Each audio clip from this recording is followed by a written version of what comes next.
ಎಂದೆಂದಿಗೂ ನಿಮ್ಮೊಂದಿಗೆ ನಾನು ರಾಮದಾಸ್. ಲಾಕ್ಡೌನ್ ತೆರವು ಅಥವಾ ಒಂದು ಸಡಿಲಿಕೆ ಆಗುವಂಥ ಸನ್ನಿಹಿತ ಇರಬಹುದು ಅನ್ನುವಂಥ ಒಂದಷ್ಟು ನಿರೀಕ್ಷೆಗಳು ಎಲ್ಲ ಜನರಲ್ಲೂ ಕಾಡ್ತಾ ಇದೆ. ಯಾಕಂದರೆ ಅಂಥ ಒಂದು ಆರ್ಥಿಕವಾದಂಥ ಸಂದಿಗ್ಧತೆಯಲ್ಲಿ ಇವತ್ತು ಜನ ಇದ್ದಾರೆ. ಒಂದೆಡೆಯಲ್ಲಿ ಕೋವಿಡ್-19 ರೋಗದ ಬಗೆಗೂ ಕೂಡ ಸ್ವಲ್ಪ ರಿಲ್ಯಾಕ್ಸೇಷನ್ ಸಿಗ್ಬೋದು ಅನ್ನುವಂಥ ಒಂದು ನಿರೀಕ್ಷೆ. ಅಂದರೆ ಪಾಸಿಟಿವ್ ದರಗಳು ಪರ್ಸೆಂಟೇಜ್ ವೈಸಲ್ಲಿ ಕಡಿಮೆ ಆಗ್ತಾ ಇದೆ ಅನ್ನೋದು ಒಂದು ರೀತಿಯ ಸಮಾಧಾನಕರವಾದಂಥ ಸಂಗತಿ. ಇಡೀ ರಾಜ್ಯದಾದ್ಯಂತ ಈ ರೀತಿಯಾದಂಥ ಒಂದಷ್ಟು ಬೆಳವಣಿಗೆಗಳಿವೆ. ಗ್ರಾಮಾಂತರ ಪ್ರದೇಶಗಳಲ್ಲಿ ಸ್ವಲ್ಪ ಒಂದು ಟೈಟ್ ಮಾಡಬೇಕಾದಂಥ ಅವಶ್ಯಕತೆ ಇದೆ ಅಂತ ಒಂದು ತಜ್ಞರುಗಳು ಹೇಳ್ತಾ ಇರುವಂಥದ್ದು. ಆ ಹಿನ್ನೆಲೆಯಲ್ಲಿ ಅಲ್ಲಲ್ಲಿ ಒಂದು ಸ್ವಲ್ಪ ಕಟ್ಟುನಿಟ್ಟಿನ ಕ್ರಮಗಳನ್ನು ಮಾಡ್ತಾ ಇದ್ದಾರೆ. ದಕ್ಷಿಣ ಕನ್ನಡ ಜಿಲ್ಲೆಯಲ್ಲಿ ಅಂತೂ ಇದೀಗ ಮತ್ತೆ ಜಿಲ್ಲಾಡಳಿತ ಒಂದು ಕಟ್ಟುನಿಟ್ಟಿನ ಕ್ರಮಕ್ಕೆ ಮುಂದಾಗಿದೆ. ಬೇರೆ ಬೇರೆ ಕಡೆಗಳಲ್ಲಿ ಸಂಬಂಧಪಟ್ಟಂಥ ಅಧಿಕಾರಿಗಳು ಇದೀಗ ದಾಳಿ ನಡೆಸ್ತಾ ಇದ್ದಾರೆ. ಮತ್ತಷ್ಟು ಒಂದಷ್ಟು ಕೇಸುಗಳನ್ನು ದಾಖಲಿಸುವಂಥ ರೀತಿಯ ಪ್ರಕರಣಗಳು ಕೂಡ ಇವತ್ತು ನಡೀತಾ ಇದೆ. ಈ ಸಂದರ್ಭದಲ್ಲಿ ನಗರ ಪ್ರದೇಶವಾಗಲಿ ಅಥವಾ ಗ್ರಾಮೀಣ ಪ್ರದೇಶವಾಗಲಿ ಇಲ್ಲಿರುವಂಥ ಜನರ ಪರಿಸ್ಥಿತಿಗಳು ಏನು, ಆರ್ಥಿಕ ಸಂಕಷ್ಟಗಳೇನು, ಇದಕ್ಕೆ ಬಹುಶಃ ಸರ್ಕಾರದ ಜೊತೆ ನಾವು ನಿರೀಕ್ಷೆ ಮಾಡ್ತಾ ಇದ್ದಾಗ ಸರ್ಕಾರ ಒಂದಷ್ಟು ಪ್ಯಾಕೇಜ್ಗಳನ್ನು ಘೋಷಣೆ ಮಾಡಿದೆ. ಕೆಲವೊಂದು ಪ್ಯಾಕೇಜ್ಗಳನ್ನು ನೋಡುವಾಗ ಒಂದು ಸ್ವಲ್ಪ ಸಮಾಧಾನಕರವಾಗಿ ಅನಿಸ್ತದೆ. ಶಿಕ್ಷಕರಿಗೆ ಸಂಬಂಧಪಟ್ಟ ಹಾಗೆ ನೋಡುವಾಗ ಸುಮಾರು 5,000 ರೂಪಾಯಿ ಅನ್ನೋದು ಕೊಟ್ಟಿದ್ದಾರೆ ಅನ್ನೋಂಥ ಸಮಾಧಾನಕರ ಸಂಗತಿ. ಆದರೆ ಉಳಿದ ಭಾಗಗಳಿಗೆ ಸಂಬಂಧಪಟ್ಟ ಹಾಗೆ ಹೇಗೆ ತಲುಪ್ತದೋ ಇಲ್ಲವೋ ಅಂತ ಅನ್ನುವಂಥದ್ದು. ಇದೆಲ್ಲ ಮಾತಾಡ್ತಾ ಇದ್ದಾಗ ಸರ್ಕಾರ ಇದರ ಬಗೆಗೂ ಕೂಡ ಕಟ್ಟುನಿಟ್ಟಿನ ಕ್ರಮಗಳನ್ನು ಕೈಗೊಳ್ಳಲಿಕ್ಕಾಗಿ ಬೇರೆ ಬೇರೆ ಸಂಬಂಧಪಟ್ಟಂಥ ಇಲಾಖೆ ಮತ್ತು ಬೇರೆ ಬೇರೆ ಸಂಬಂಧಪಟ್ಟಂಥ ಸಂಸ್ಥೆಗಳ ಜೊತೆಗೆ ಅವರಿಗೆ ತಲುಪುವಂಥ ರೀತಿಯಲ್ಲಿ ನಾವು ಮಾಡ್ತಾ ಇದ್ದೇವೆ ಅನ್ನೋದನ್ನು ಅವರು ಕೂಡ ತೋರಿಸ್ತಾ ಇದ್ದಾರೆ. ಬಹುಶಃ ಇದು ಆಗಬಹುದು ಅನ್ನುವಂಥ ನಿರೀಕ್ಷೆಯಲ್ಲಿ ಇಟ್ಕೊಳ್ಳೋಣ. ಯಾಕಂದರೆ ಜನ ತುಂಬ ತೊಂದರೆಯಲ್ಲಿದ್ದಾರೆ. ಇವತ್ತು ಸಂಘ ಸಂಸ್ಥೆಗಳು, ವ್ಯಕ್ತಿಗಳು, ಗಣ್ಯರು ಇವತ್ತು ಜನರ ಸಮಸ್ಯೆಗಳಿಗೆ ಸ್ಪಂದನೆ ಕೊಡ್ತಾ ಇದ್ದಾರೆ. ಈ ಸ್ಪಂದನೆ ಕೊಡುವಂಥ ರೀತಿ ಕಳೆದ ಬಾರಿಗಿಂತ ಈ ಬಾರಿ ಒಂದು ಸ್ವಲ್ಪ ವ್ಯತಿರಿಕ್ತವಾಗಿದೆ. ಬಹಳ ಭಿನ್ನವಾದಂಥ ರೀತಿಯಲ್ಲಿ ಆಗ್ತಾ ಇದೆ. ಮತ್ತು ಬಹಳ ಮುಖ್ಯವಾಗಿ ಜನ ಯಾರು ತುಂಬ ಸಮಸ್ಯೆಯಲ್ಲಿದ್ದಾರೆ ಇವರನ್ನು ಗುರುತಿಸುವಂಥ ರೀತಿಯಲ್ಲೂ ಕೂಡ ಸಂಘ ಸಂಸ್ಥೆಗಳು ಒಂದು ವೇಳೆ ಇವತ್ತು ಜನರ ಜೊತೆ ಇಲ್ಲದೇ ಇರುತ್ತಿದ್ದರೆ ಖಂಡಿತವಾಗಿಯೂ ಕೂಡ ತೀರಾ ಕಷ್ಟದಾಯಕವಾದಂಥ ರೀತಿಯಲ್ಲಿ ಇವತ್ತು ಜನರ ಬದುಕು ಆಗ್ತಾ ಇತ್ತು ಅನ್ನುವಂಥದ್ದು.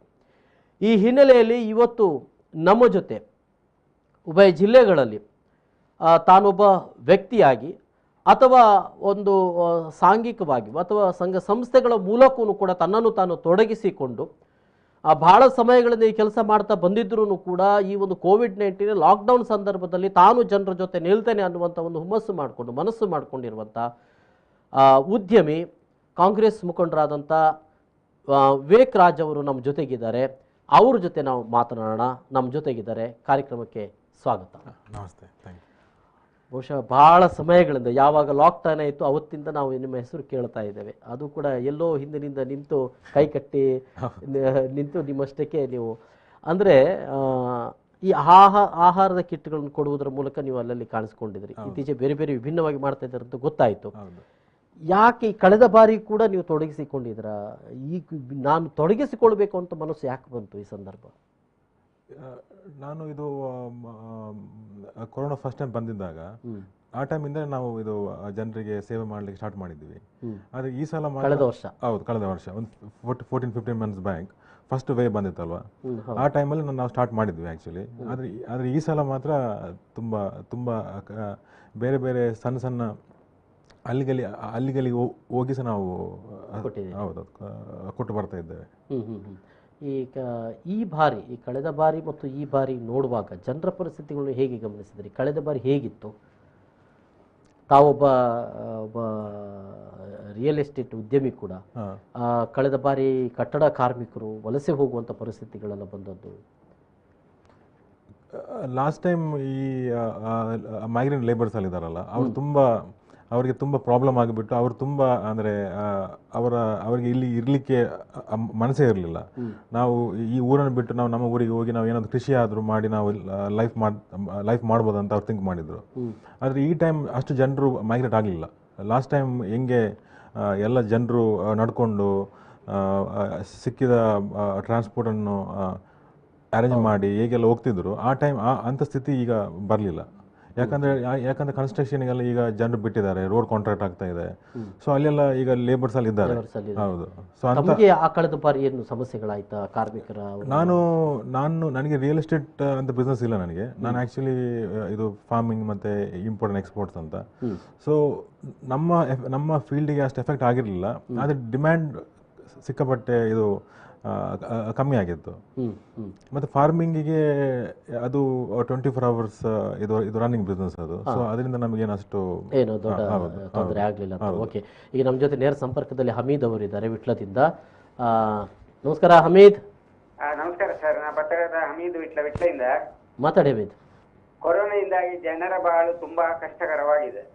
ಸರ್ಕಾರ ಘೋಷಿಸಿರುವ ಪ್ಯಾಕೇಜ್ ಎಷ್ಟು ಮಾತ್ರಕ್ಕೂ ಸಾಲದು. ಮಧ್ಯಮ ವರ್ಗದ ಜನರು ಆಹಾರಕ್ಕಾಗಿ ಪರದಾಡುತ್ತಿದ್ದಾರೆ. ಇಂತಹ ಸಂದರ್ಭದಲ್ಲಿ ಯುವ ಉದ್ಯಮಿಗಳು ಹೇಗೆ ಸಹಾಯ ನೀಡಬಲ್ಲರು ಸರ್? ಎಸ್, ಅವ್ರು ಮಾಡ್ತಾ ಇದ್ದಾರೆ, ಅದ್ರ ಬಗ್ಗೆ ಈಗ ಮಾತಾಡ್ತಾ ಇದ್ದೇವೆ. Thank you. ಬಹುಶಃ ಅವರ ಪ್ರಶ್ನೆಗೆ ಉತ್ತರವಾಗಿ ನೀವು ಮತ್ತೆ ಮುಂದೆ ಮಾತಾಡ್ತೀರಿ ಏನೇನು ಮಾಡ್ತಾ ಇದ್ದೀರಾ ಅಂತ ಅನ್ನೋದು. ಅಂದರೆ ಕಳೆದ ಬಾರಿ ನೀವು ನೋಡುವಾಗ ಜನರ ಪರಿಸ್ಥಿತಿ ಈ ಬಾರಿಗೆ ಸ್ವಲ್ಪ ಏನು ನಿಮಗೆ ಯಾವ ರೀತಿಯ ವ್ಯತ್ಯಾಸ ಕಾಣ್ತಾ ಇದೆ? ಕಳೆದ ಬಾರಿ ಜನರಿಗೆ ಗೊತ್ತಿರಲಿಲ್ಲ ಕೊರೋನಾದ ರಿಯಲ್ ಎಫೆಕ್ಟ್ ಜನರಿಗೆ ಗೊತ್ತಿರಲಿಲ್ಲ. ಮತ್ತೆ ಲಾಸ್ಟ್ ಟೈಮ್ ಕೊರೋನಾ ಇಷ್ಟು ಸಿವಿರಿಟಿ ಅದರಲ್ಲಿ ಇರಲಿಲ್ಲ. ಈ ಸೆಕೆಂಡ್ ವೇವ್ ಅಲ್ಲಿ ಜನರು ಈಗ ಬಂದ ಕೂಡಲೇ ಅವರಿಗೆ ಈ ಸಾಯುವ ರೇಷಿಯೋ ತುಂಬ ಜಾಸ್ತಿ ಆಗಿದೆ ಲಾಸ್ಟ್ ಟೈಮಿಗಿಂತ. ಸೊ ಫಸ್ಟ್ ಟೈಮಲ್ಲಿ ಜನರು ಅಷ್ಟು ಡೆತ್ ಫೇಟಲಿಟಿ ಎಲ್ಲ ಆಗ್ತಿರ್ಲಿಲ್ಲ. ಅದು ಸೆಕೆಂಡ್ ವೇವ್ ಅಲ್ಲಿ ಅಂದರೆ ಡೆತ್ ರೇಟ್ ಜಾಸ್ತಿ ಆಗ್ತದೆ. ಅಂದ್ರೆ ಜನರಿಗೆ ಈಗ ಅದರದ್ದು ಏನು ರಿಯಲ್ ಏನು ಕೊರೋನಾ ರಿಯಲ್ ಅಂತ ಈಗ ಅವರಿಗೆ ಅನುಭವ ಆಗ್ತಾ ಉಂಟು ಆ್ಯಕ್ಚುಲಿ. ಕಳೆದ ಬಾರಿ ತಾವು ಅಂದರೆ ಇದಕ್ಕೆ ನಾನು ತೊಡಗಿಸಿಕೊಳ್ಬೇಕು ಅಂತ ಮೊದಲು ಮನಸ್ಸು ಮಾಡಿಕೊಂಡದ್ದು. ಹೇಗೆ ಆ ಒಂದು ಇನ್ಸ್ಪಿರೇಷನ್ ಹೇಗೆ ಬಂತು? ನೀವು ಮೊದಲು ಆರಂಭಿಸಿದ್ದು ಕಳೆದ ಬಾರಿ. ಹೌದು, ನಾನು ನಮ್ಮ ಕಂಪನಿ ಸೈಡಿಂದ ಲಾಸ್ಟ್ 6 to 7 years ಇಂದ ನಾವು ಮಾಡ್ತಾ ಇದ್ದೀವಿ. ಆದರೆ ಯಾವಾಗ ಈ ಕೊರೋನಾ ಬಂತು, ಜನರು ಕೊರೋನಾ ಬಂದು 10-15 days ತನಕ ನಮ್ಗೆ ಗೊತ್ತಿರಲಿಲ್ಲ ಇದು ಎಂತ ಆಗ್ತಾ ಇದೆ, ಇದು ಸಿಚುವೇಶನ್ ಹೇಗುಂಟು ಅಂತ.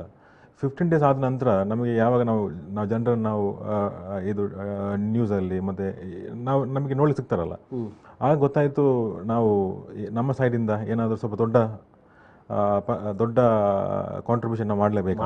ಹೌದು, ಅಂದರೆ ಇಲ್ಲದಿದ್ದರೆ ನೀವು ಅದೇನು ಮಾಡಿದಿರಿ, ದುಡ್ಡು ಎಲ್ಲರೂ ಮಾಡ್ತಾರೆ, ಆದರೆ ನೀವು ಏನು ಕಾಂಟ್ರಿಬ್ಯೂಷನ್ ಮಾಡಿದ ಅದು ಇಂಪಾರ್ಟೆಂಟ್ ಅಲ್ವಾ. ಸೊ ಅದನ್ನು ನಾವು ಸ್ಟಾರ್ಟ್ ಮಾಡಿರೋದು. ಸೊ ಲಾಸ್ಟ್ ಟೈಮ್ ಅದು ಒಂದು ಲರ್ನಿಂಗ್ ಆಗಿತ್ತು. ಈ ಸಲ ನಮಗೆ ಅದರಲ್ಲಿ ಸ್ವಲ್ಪ ಎಕ್ಸ್ಪೀರಿಯನ್ಸ್ ಆಗಿದೆ. ನಿಮ್ಮ ಈ ಬಾಲ್ಯದ ದಿನಗಳಲ್ಲಿ ನೀವು ಸಣ್ಣ ಹುಡುಗನಿದ್ದಾಗ ಅಥವಾ ಯುವಕನಾಗಿದ್ದ ನಿಮಗೆ ಇಂಥ ಇದು ನೀವು ನೋಡಿದ್ದೀರಾ? ಈಗ ನಿಮ್ಮ ಫ್ಯಾಮಿಲಿಯಿಂದ ಅದು ಇನ್ಸ್ಪಿರೇಷನ್ ಆದದ್ದು? ನಾನು 14 ವರ್ಷದಿಂದ ಕೆಲಸ ಮಾಡ್ತಿದ್ದೆ. ನನಗೆ 14 ವರ್ಷ ಇರುವಾಗ ನಾನು ಫಸ್ಟ್ 20 rupees ಅರ್ನ್ ಮಾಡಿದ್ದು. ನಾವು ಹುಟ್ಟಿದ್ದು ಒಂದು ಪ್ಲೇಸ್ ವಿವೇಕ್ ನಗರ್ ಅಂತ, ಪಂಜಮುಗಿನ ಅಂತ ಹೇಳ್ತಿದ್ರಲ್ಲಿ. ಸೊ ಕೂಳೂರು ಕಾವು ರೋಡಲ್ಲಿ ಅಲ್ಲಿ ಫಸ್ಟ್ ನಾನು 14 years ಇರುವಾಗ ನಾನು ಟ್ರಕ್ಕಿಗೆ ಮಣ್ಣು ತುಂಬಿ 20 rupees ನಾನು ಫಸ್ಟ್ ಅರ್ನ್ ಮಾಡಿದ್ದೆ ಆ್ಯಕ್ಚುಲಿ. ಸೊ ನೀವು ಸ್ಕೂಲ್ಗೆ? ಹೌದು, ಸ್ಕೂಲಿಗೆ ಹೋಗ್ತಾ ಇದ್ದೆ. ಫ್ರೈಡೇ, ಸ್ಯಾಟರ್ಡೇ, ಕೆಲವೊಮ್ಮೆ ಸಂಡೇ ಕೂಡ 20 rupees 3 ದಿನ ನಾವು ಅಂದರೆ ನಾನು ದುಡಿತಾ ಇದ್ದೆ. ಅದು ಯಾವಾಗಲಂತಲ್ಲ, ಆದರೆ ನಮಗೆ ಯಾವಾಗ ಸ್ವಲ್ಪ ಕಷ್ಟ ಆಗಿತ್ತು. ಅದನ್ನು ನಮ್ಮ ತಂದೆ ಎಲ್ಲ ತುಂಬ ವೆಲ್ ಆಫ್ ಆಗಿದ್ರು. ಮಧ್ಯದಲ್ಲಿ ಸ್ವಲ್ಪ ಅವರಿಗೆ ಲಾಸ್ ಆಗಿ ತುಂಬ ಲಾಸ್ ಆಗಿತ್ತು. ಸೊ ಆ ಟೈಮಲ್ಲಿ ದುಡ್ಡು ಮಾಡಬೇಕು, ಲೈಫಲ್ಲಿ ಮೇಲೆ ಬರಬೇಕಂತ ಇದು ಸ್ಟಾರ್ಟ್ ಮಾಡಿದ್ದು. ಅದು ಹೇಗೆ ಸಾಧ್ಯ ಆಯಿತು? ಅಂದರೆ ಮೊದಲೊಮ್ಮೆ ಸ್ವಲ್ಪ ನೀವು ವೆಲ್ ಸೆಟಲ್ಡ್ ಆಗಿದ್ರಿ, ನಿಮಗೆ ಬಡತನದು ಗೊತ್ತಿರಲಿಲ್ಲ. ಇದ್ದಕ್ಕಿದ್ದ ಹಾಗೆ ಅಂತ ಕೆಲಸಗಳಿಗೆ ಹೋಗುವಾಗ ನಿಮಗೆ ನನ್ನನ್ನು ಯಾರು ಸಹ ಕೆಲಸಕ್ಕೆ ಹೋಗೋಂತ ಕಲಿಸಲಿಲ್ಲ, ನಾನೇ ಮಾಡಿರೋದು. ನೀವೇ ಅದನ್ನು ನೋಡಿ? ನಾನೇ. ಯಾಕಂದರೆ ನಮ್ಮ ತಾಯಿ ಒಂದು ಬ್ಯೂಟಿ ಪಾರ್ಲರ್ ಓಪನ್ ಮಾಡಿದ್ರು ಮನೆಯಲ್ಲೇ. ನಮ್ಮ ಮನೆಯಲ್ಲೇ ಒಂದು ರೂಮಲ್ಲಿ ನಮ್ಮದು 2 bedroom ಇತ್ತು. ಅದರ ಒಂದು ಬೆಡ್ರೂಮಲ್ಲಿ ತಾಯಿ ಇದು ಬ್ಯೂಟಿ ಪಾರ್ಲರ್ ಮಾಡಿದ್ರು. ಸೊ ಅಲ್ಲಿ ತಾಯಿಗೆ ದಿನಕ್ಕೆ ಒಂದು 40 rupees to 60 rupees ಇನ್ಕಮ್ ಎಲ್ಲ ಮಾಡ್ತಿದ್ರು. ಯಾವಾಗ ನನ್ನ ತಂದೆಗೆ ಲಾಸ್ ಆಯಿತು ನೋಡಿ ಆಗ. ಸೊ ಅದನ್ನು ನೋಡಿ ತಾಯಿಗೆ ಸಪೋರ್ಟ್ ಮಾಡಬೇಕು, ಮತ್ತು ನಾನು ಸಹ ಮೇಲೆ ಬರಬೇಕು. ಯಾಕಂದ್ರೆ ಇಂಥ ಪರಿಸ್ಥಿತಿಯಲ್ಲಿ ನಾವು ಸುಮ್ಮನೆ. ಹೌದು, ಅದಕ್ಕೆ ಸಾಧಾರಣ ಎಷ್ಟು ಸಮಯ ಮಾಡಬೇಕಾಯ್ತು ಆ ಕೆಲಸ? ಒಂದು ವರ್ಷ ಮಾಡಿದ್ರೆ ಒಂದು 1.5 years. ಮಾಡಿದ್ರಿ. ಹೌದು. ಅಂದರೆ ಶನಿವಾರ ಮತ್ತು ಶುಕ್ರವಾರ ಶನಿವಾರ, ಕೆಲವೊಮ್ಮೆ ಶುಕ್ರವಾರ ಶನಿವಾರ ಭಾನುವಾರ. ಅಂದರೆ ಈ ಶಾಲೆಗೆ ಹೋಗ್ತಾ ಇದ್ದಂಥ ದಿನಗಳನ್ನು ರಜೆ ಇದ್ದಾಗ ಮಾಡ್ತಾ ಇದ್ದೀರಾ ಅಥವಾ ರಜೆ ಮಾಡಿ ಕೆಲವೊಮ್ಮೆ ನಾನು Friday Saturday ರಜೆ ಮಾಡ್ತಾ ಇದ್ದೆ ಕೆಲವೊಮ್ಮೆ. ಹಾಂ. ಮತ್ತೆ ಕೆಲವೊಮ್ಮೆ ಇದು ರಜೆ ಇರೋ ದಿನದಲ್ಲಿ ಹಾಂ. ಹೋಗಿ ಮಾಡ್ತಾ ಇದ್ದೆ. ಅದು ಶ್ರೀ ಗಣೇಶ್ ಅಂತ ಒಂದು ಲಾರಿ ಇತ್ತು, ಶ್ರೀ ಗಣೇಶ್ ಅಂತ. ಅಲ್ಲಿ ಅದು ಹೊರಟೋಗಿ ಅಂದರೆ ಆ ಲಾರಿ ಹತ್ರ ಮಾತ್ರ ನಾನು ಇದು ಕೆಲಸ ಮಾಡ್ತಿದ್ದೆ. ಅದು ಆ ಹಣವನ್ನು ಏನು ಮಾಡ್ತಿದ್ದೀರಿ? ಅದು ನಾನು ನನ್ನ ತಂಗಿಗೆ ಒಂದು ಡ್ರೆಸ್ ತಗೊಳ್ಳಿಕ್ಕೆ ಅಂತ ನಾನು ಸೇವ್ ಮಾಡಿಟ್ಟದ್ದು ಆ್ಯಕ್ಚುಲಿ. ನನ್ನ ತಂಗಿಗೆ ಒಂದು ಬರ್ಡೇಗೆ ನನ್ನ ತಂಗಿ ಒಂದು 246 rupees ಆ ಡ್ರೆಸ್ಗೆ ಕಾಸ್ಟ್ ಆಗಿತ್ತು. ಸೊ ಅದು ನಮಗೆ ನನ್ನ ತಾಯಿಗೆ ಅಂದರೆ ಆ ಟೈಮಲ್ಲಿ ಕೊಡ್ಲಿಕ್ಕೆ ಸಾಧ್ಯ ಆಗಿರಲಿಲ್ಲ. ಅದಕ್ಕೆ ಅದು ತೆಗೆದುಕೊಡ್ಬೇಕಂತ ಫಸ್ಟ್ ನಾನು ಅದು ಒಂದು ಚಾಲಕ್ಕೆ ಸ್ಟಾರ್ಟ್ ಮಾಡಿರೋದು. ಮತ್ತೆ ಆರಂಭವಾಗಿ ಮತ್ತೆ ಕಂಟಿನ್ಯೂ ಮಾಡಿದ್ರಿ? ಹೌದು. ಮತ್ತೆ ಬೇರೆ ಬೇರೆ ಎಲ್ಲ ನನಗೆ ಐಡಿಯಾ ಬಂದು ಇದೆ. ಆ ನಂತರ ಮತ್ತೆ ಕಂಟಿನ್ಯೂ ಮಾಡಿದ್ರೆ ಕೆಲಸ ಮಾಡೋದನ್ನ? ಹೌದು. ನಾನು ಅದ ನಂತರ ಈ ಸಣ್ಣ ಪುಟ್ಟ ಬಿಸ್ನೆಸ್ ಮತ್ತೆ ಈ ರ್ಯಾಬಿಟ್ ವೈರ್ ಮತ್ತೆ ಈ ಅಂದರೆ ನನ್ನ ತಂದೆ ಕಾಂಟ್ರಾಕ್ಟರ್ ಅಲ್ವಾ, ಸೊ ಹಾಗೆ ಈಗ ಸ್ವಲ್ಪ ಐಡಿಯಾ ಎಲ್ಲ ಬರ್ತಾ ಇತ್ತು. ಅದೆಲ್ಲ ನೋಡಿ ಮಾಡಿ ಮತ್ತೆ ಸಣ್ಣದಿಂದಲೇ 16 years ಅಲ್ಲಿ ನಾನು ಟ್ರೇಡಿಂಗ್ ಸ್ಟಾರ್ಟ್ ಮಾಡಿ. ಸೊ ಆ ಒಂದು ನೀವು ಕೆಲಸ ಮಾಡಿದ್ರಿ ಅಲ್ಲ, ನಿಮ್ಮ ಅನುಭವ ಅದು ಯಾವ ರೀತಿಯಲ್ಲಿ ನಿಮ್ಮನ್ನು ಅದು ಬೆಳೆಸಿತು ಅಂತ ಹೇಳ್ತೀರಿ ಈಗಿನ ನಿಮ್ಮ ಮಟ್ಟಕ್ಕೆ ನೋಡುವಾಗ? ಅದು ನನಗೆ ತುಂಬ important part of my learning ಆಗಿತ್ತು. ಅಂದರೆ ಆ ಆರ್ಟ್ಶಿಪ್ ಉಂಟಲ್ಲ, ಅದು ಪುನಃ ಲೈಫಲ್ಲಿ ಬರಬಾರ್ದು. ಆದರೆ ಅಂಥ ಆರ್ಟ್ಶಿಪ್ ಬಂದರೆ ಸಹ ಪುನಃ ಲೈಫಲ್ಲಿ ಮೇಲೆ ನಾವು ಬರ್ತೇವೆ. ಆದರೆ ಆ ಆರ್ಟ್ಶಿಪ್ ಉಂಟಲ್ಲ ಲೈಫಲ್ಲಿ ತುಂಬ ಕಲಿಸ್ತದೆ ನಿಮಗೆ. ಅಂದರೆ ನೀವು ನಿಮ್ಮ ಲರ್ನಿಂಗ್ ನಿಮ್ಮ ಎಂಥ ಪ್ರೋಸೆಸ್ ಇರ್ತದೆ ಆ ಏಜಲ್ಲಿ. ಸೊ ಅದು ಹಾರ್ಡ್ ವರ್ಕ್, ನೀವು ಅದು ಎಂಟೈರ್ ಡೇ ಕೆಲಸ ಮಾಡೋದು ಮತ್ತು ಮನೆಗೆ ಹೋಗೋದು. ಕೆಲವೊಮ್ಮೆ ತಾಯಿ ತಂದೆ ಗೊತ್ತಿರೋದಿಲ್ಲ ನೀವು ಎಂತ ಮಾಡಿ ಬಂದಿರ್ತೀರಂತ. ಆ ದುಡ್ಡನ್ನು ಅಡಗಿಸಿ ಇಡೋದು ಟ್ರಂಕಲ್ಲಿ. ಸೊ ಅದೆಲ್ಲ ಒಂದು ನನಗೊಂದು ಈ ಸಣ್ಣ ಸಣ್ಣ ವಿಷಯದಲ್ಲಿ ಒಂದು ಲರ್ನಿಂಗ್ ಆಗಿತ್ತು ಆ್ಯಕ್ಚುಲಿ. ಧೂಳು, ರಸ್ತೆ ಇಲ್ಲದ ಒಂದು ಊರು. ಹೌದು. ನ್ಯೂಜಿಲ್ಯಾಂಡ್. ಹೌದು. ಸಣ್ಣ ಚಂದವಾದಂಥ ರಸ್ತೆಗಳು. ಹೌದು. ಭಾಳ ಕ್ವೈಟ್, ಕಾಮ್, ನೀಟ್. ಮತ್ತು ನಾನು ಕಲಿತ ಪ್ಲೇಸ್ ಒಂದು ನ್ಯೂ ಪ್ಲೈಮೌತ್ ಅಂತ. ಅದು ಆಕ್ಲೆಂಡಿಂದ ಒಂದು 340 kilometers ದೂರದಲ್ಲಿ. ಅದು Pacific international hotel management school ಅಂತ ಅದು ಆ್ಯಕ್ಚುಲಿ. ಸೊ ಅದು ಮೌಂಟ್ ತರನಾಕಿ ಅಂತ ಒಂದು ದೊಡ್ಡ ಒಂದು ನಾನ್ ಆಕ್ಟಿವ್ ವಾಲ್ಕಾನಿಕ್ ಮೌಂಟೇನ್ ಇತ್ತು ನಮ್ಮ ಸ್ಕೂಲ್ ಮುಂದೆ. ಸೊ ಅದು ಬ್ಯೂಟಿಫುಲ್ ಪ್ಲೇಸ್ ಅದು. ಸೊ ಇಲ್ಲಿಂದ ಅಲ್ಲಿ ಹೋಗುವಾಗ ಆ ಡಿಫ್ರೆನ್ಸ್. ಮತ್ತು ಅಲ್ಲಿಂದ ಸಹ ನಾನು ಬಿಸ್ನೆಸ್ ಸ್ಟಾರ್ಟ್ ಮಾಡಿದ್ದೆ. ಹೌದು, ಓದ್ತಾ ಇದು ಮಾಡಿದೆ. ನಿಮಗೆ ಆ ಡಿಫ್ರೆನ್ಸ್ ನೋಡುವಾಗ ನಾನು ಇಂಡಿಯಾಕ್ಕೆ ಮತ್ತೆ ಬರೋದಿಲ್ಲ ಅಂತ ಆಯ್ತಾ, ನ್ಯೂಜಿಲ್ಯಾಂಡಲ್ಲಿ ಇರಬೇಕು ಅಂತ ಆಯ್ತಾ, ಮತ್ತೆ ಯಾಕೆ ಬರಬೇಕು ಅಂತ ಆಯಿತು? ಫಸ್ಟ್ ನನಗೆ ಯಾವಾಗ ಹೋದೆ ನಾನು ನ್ಯೂಜಿಲ್ಯಾಂಡಿಗೆ, ಫ್ಲೈಟಿಂದ ನೀವು ಕೆಳಗೆ ನೋಡುವಾಗ ಎಷ್ಟು ಚಂದ ಕಾಣ್ತದೆ ಅದು ಆ್ಯಕ್ಚುಲಿ. ನಿಮ್ಮ ಫಸ್ಟ್ ಇದು ವ್ಯೂ ನೋಡುವಾಗ ನಾನು ಎನಿಸಿದೆ ನಾನು ಇನ್ನು ಇಂಡಿಯಾಗೆ ಬರೋದಿಲ್ಲ, ಇಲ್ಲ ಇರ್ತೇನಂತ. ಸೊ ಆಫ್ಟರ್ ಒಂದು 3.5-4 years ನಿಮಗೆ ಗ್ರೋತ್ ಆದಾಗ, ನೀವು ಲೈಫಲ್ಲಿ ಇದು ಮೇಲೆ ಬಂದಾಗ, ನಮ್ಮ ದೇಶಕ್ಕೆ ಬಂದು ನಾನು ಏನಾದರೂ ಒಂದು ಒಂದು ಇಂಪ್ಲಿಮೆಂಟ್ ಮಾಡಿ ನನ್ನ ಸೈಡಿಂದ ಏನಾದರೂ ಕಾಂಟ್ರಿಬ್ಯೂಷನ್ ಮಾಡಬೇಕಂತ ನನಗೆ ಆ ಥಾಟ್ ಬಂದು. ಕಾಡಿದ್ದು ಏನು ತುಂಬ ನೆನಪಾದದ್ದು, ಬರಲೇಬೇಕು ಊರಿಗೆ ಅಂತ ಅನ್ನುವಂಥ ಒಂದು ತುಂಬ ಇದು ಬಂದದ್ದು ಯಾವುದು? ಯಾವ ವಿಚಾರವಾಗಿ? ಮನೆಯವರ ಅಥವಾ ನಿಮ್ಮ ಕೆಲಸವ ಅಥವಾ ಇಲ್ಲಿಯ ಒಟ್ಟು ಒಂದು ಆ ದೇಶದ ಒಟ್ಟು ಕಲ್ಚರ್ ಇದು ಯಾವುದು ನಿಮಗೆ ಇದಾಗಿತ್ತು ಅಲ್ಲಿಗೆ ನೀವು ನ್ಯೂಜಿಲ್ಯಾಂಡ್ಗೆ ನೀವು ಕಂಪೇರ್ ಮಾಡುವಾಗ? ನನಗೆ ಫ್ಯಾಮಿಲಿ ಮತ್ತು ಈ ನಮ್ಮ ಇಂಡಿಯಾದ ಕಲ್ಚರ್ ಮತ್ತು ಇಲ್ಲಿಯ ಜನರು ಈಗ ಲೈವ್ಲಿ ಇರ್ತಾರೆ. ಅಲ್ಲಿ ಅಂದರೆ ನಿಮಗೆಲ್ಲ ಅವರವರ ಮನೇಲಿ ಇರ್ತಾರೆ, ಇಲ್ಲಿ ಮಿಂಗಲ್ ಆಗೋದಿಲ್ಲ. ಸಾಯಂಕಾಲ ಒಂದು 5:30 ಆದ ನಂತರ ಎಲ್ಲರೂ ಅವರ ಮನೇಲಿ ಇರ್ತಾರೆ. ಇಲ್ಲಿಗೆ ಲೈವ್ಲಿ ಇಲ್ಲ ಅದು. ಹೌದು. ಅದೊಂದು ನಿಮ್ಗೆ ರಿಟೈರ್ಡ್ ಲೈಫಿಗೆ ಫಿಟ್ ಆದ ಕಂಟ್ರಿ. ಸೊ ಅಲ್ಲಿ ನನಗೆ ಜಾಸ್ತಿ ಟೈಮ್ ನನಗೆ ಇರಲಿಕ್ಕೆ ಮನಸ್ಸಾಗಲಿಲ್ಲ. ಸೊ ಇಂಡಿಯಾದಲ್ಲಿ ಬಂದು ನಾನು ಏನು ಸಕ್ಸಸ್ ನಾನು ಅಲ್ಲಿ ಮಾಡಿದ್ದೆ, ಸೇಮ್ ನಾನು ಇಂಡಿಯಾದಲ್ಲಿ ಬಂದು ಕ್ರಿಯೇಟ್ ಮಾಡಿ. ನೀವು ಏನು ತಿಳ್ಕೊಂಡು ಅದನ್ನು ಇಂಡಿಯಾದಲ್ಲಿ ಮಾಡ್ತೇನೆ, ಸಕ್ಸಸ್ ಆಗ್ತೇನೆ ಅನ್ನೋದನ್ನು ನೀವು ಮಾಡಿದ್ರಿ. ಅದಕ್ಕೋಸ್ಕರ ಬಂದಿರೋದು. ಎಸ್ ಸರ್, ಒಂದು ಸಣ್ಣ ಬ್ರೇಕ್ ತಗೊಳ್ಬೇಕು. ಬ್ರೇಕ್ ನಂತರ ಮತ್ತೆ ಬರ್ತೀನಿ.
ಮತ್ತೊಮ್ಮೆ ಸ್ವಾಗತ.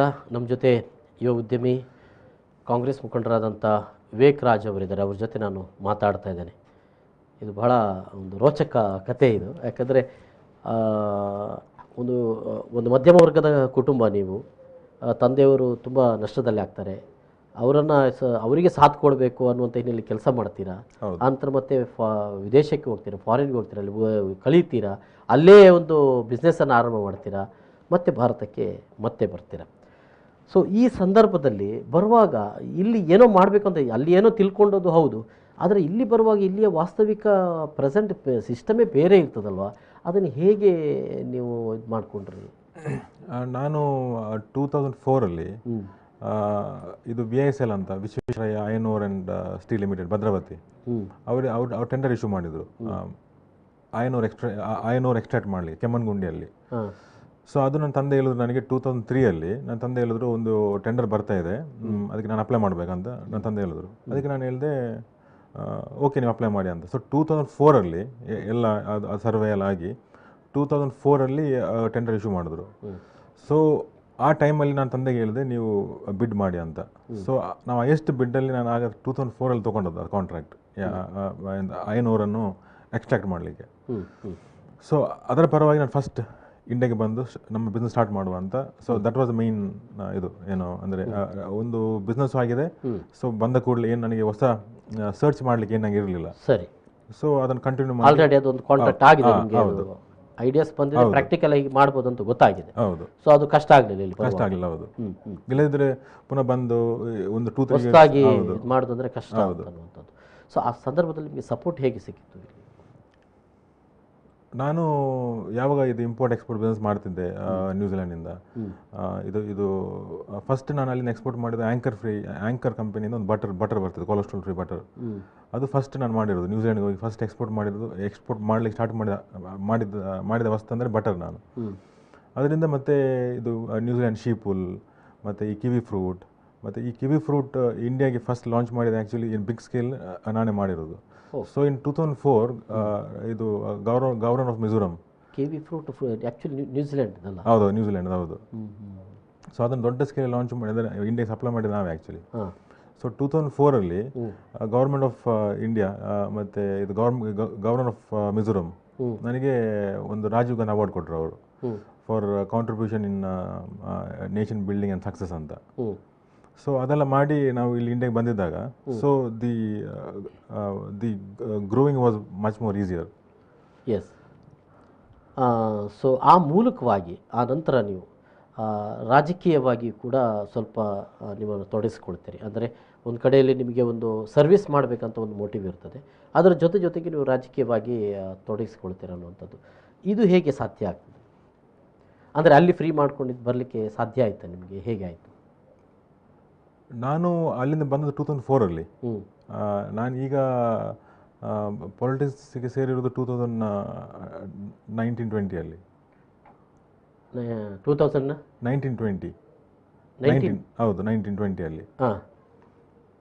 ನೀವು ಅದೇ ಕೇಳಿರೋದಲ್ಲ ಕ್ವಶನ್? ಅಲ್ಲ, ನಾನು ಕೇಳಿದ್ದು ನಿಮಗೆ ಈ ಪೊಲಿಟಿಕಲ್ ಇದು ಟಚ್ ಹೇಗಾಯಿತು, ಮತ್ತು ಆ ನಂತರದಲ್ಲಿ ನೀವು ಬಂದ ನಂತರದಲ್ಲಿ ಅಂದರೆ ಈ ನಿಮ್ಮ ಬಿಸ್ನೆಸ್ಸನ್ನು ನೋಡ್ಕೊಳ್ಳೋದು ಮತ್ತು ರಾಜಕೀಯವಾಗಿ ಕೂಡ ನೀವು ತೊಡಗಿಸ್ಕೊಳ್ಳಿಕ್ಕೆ ಹೇಗೆ ಸಾಧ್ಯ ಆಯಿತು ಅಂತ, ಅದು ಯಾವಾಗ ಆರಂಭ ಮಾಡಿದ್ರಿ?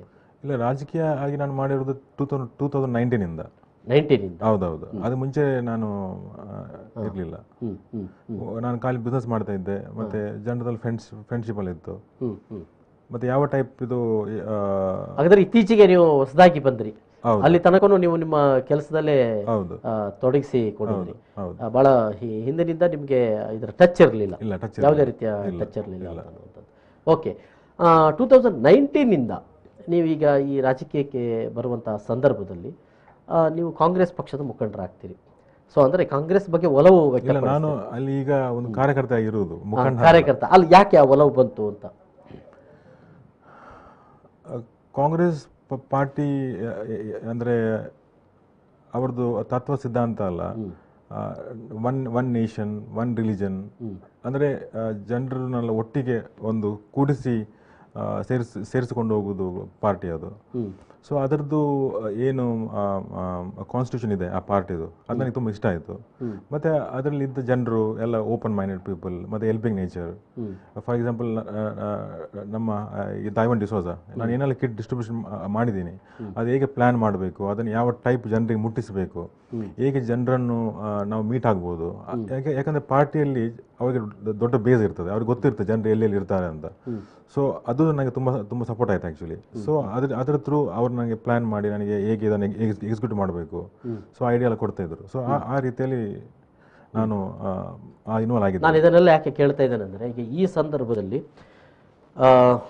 ಒಂದು ನಮಗೆಲ್ಲರಿಗೂ ಗೊತ್ತಾಗಿರುವಂಥದ್ದು, ಲಾಕ್ಡೌನ್ ಆದಾಗ ಕೆಲಸ ಇಲ್ಲದಂಥ ಜನ ಯಾರು, ಅವ್ರು ಯಾಕೆ ಕೆಲಸ ಇರುವುದಿಲ್ಲ, ಮತ್ತು ಅವರು ದೈನಂದಿನ ಈ ಹಿಂದೆ ಅವರು ಲಾಕ್ಡೌನ್ ಇಲ್ಲದೇ ಇದ್ದಾಗ ಅವರ ಕೆಲಸಗಳು ಒಂದು ದಿನಕ್ಕೆ ಇವತ್ತು ಕೆಲಸ ಮಾಡಿದರೆ ಮಾತ್ರ ಇವತ್ತು ಏನಾದರೂ ತಿನ್ನಬಹುದು ಅನ್ನುವಂಥದ್ದು.